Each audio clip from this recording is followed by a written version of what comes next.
President Trump is pulling his nominee to be the top federal prosecutor for the District of Columbia.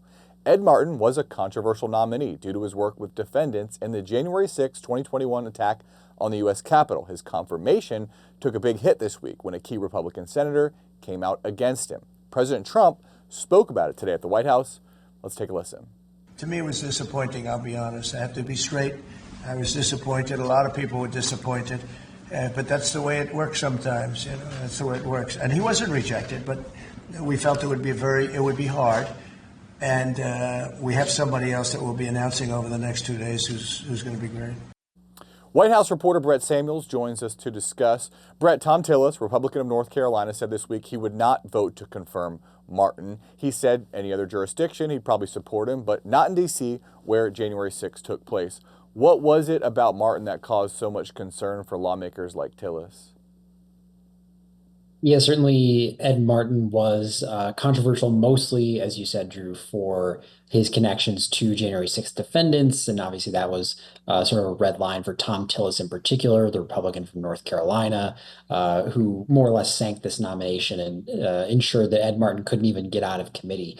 So, that was sort of the driving factor, but there were other factors. Certainly critics and groups that opposed this nomination really drove home connections that Ed Martin had to sort of fringe figures and anti-Semitic figures.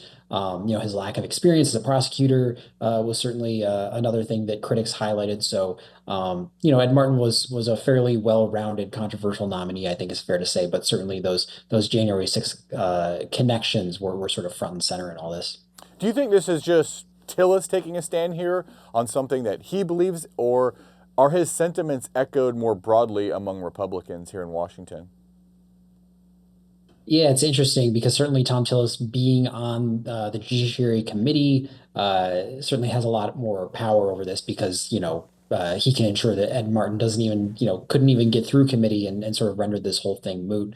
I think certainly there were other Republicans who had some concerns about Ed Martin, and Tom Tillis manages to sort of save them from actually going on the record and casting a vote one way or another.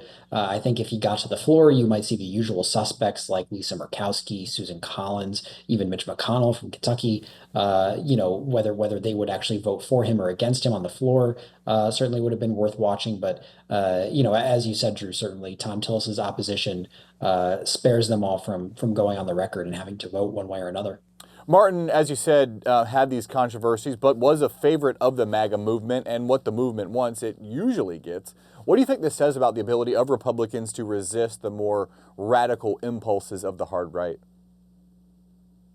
Yeah, it is sort of the rare reminder that Senate Republicans are not always just a rubber stamp for President Trump's nominees and sort of for the pressures of Trump world and the MAGA movement. Certainly, Matt Gaetz as Attorney General was sort of the one case that we saw where that nomination was just a bridge too far for Republican senators, and then it was withdrawn, really within a matter of days. But otherwise, we've seen other controversial nominees like Pete Hegseth for Defense Secretary, Robert F. Kennedy Jr. for Health and Human Services Secretary, those kinds of nominees, high-profile nominees. They were announced, and there were certainly a number of Republicans who raised concerns and sort of suggested that it might not be palatable to them. Some did vote against those nominees, but in the end, they got across the finish line. So certainly sort of a rare instance here of Republican senators, or at least one key Republican senator, bucking the trend. For Senator Tillis, he's catching some heat from the MAGA base over this move right now. He'd probably want to stay away from X here for the next couple of days, but he's likely to be in a tough re-election race last year. Does having the MAGA crowd on his case hurt his chances in a purple state like North Carolina? Or, maybe it's good to create some distance from some of the more fringier aspects of the party? Yeah, I think that's exactly the balancing act that Tom Tillis is trying to hit here. We saw him as sort of this key vote in the Pete Hegseth confirmation hearings for Defense Secretary, where Tom Tillis sort of raised concerns, initially appeared to maybe be leaning toward a no vote against Pete Hegseth, which would have sunk that nomination. But after some pressuring from the White House, from the MAGA movement, he eventually voted in favor of Pete Hegseth, got that confirmation across the finish line. So seeing him take sort of the opposite tack here and saying he wouldn't support Ed Martin for this particular position, I think it is this balancing act that Tom Tillis is going to have to try and strike, over the next 16 or 17 months or so before the midterms next year, where he's up for re-election, where he's going to have to try and appeal to the MAGA base, show that he is a supporter of President Trump's agenda, but also show moderate voters in North Carolina that he is willing to take a stand on certain controversial issues. I want to ask you about what's happening in Congress before I let you go.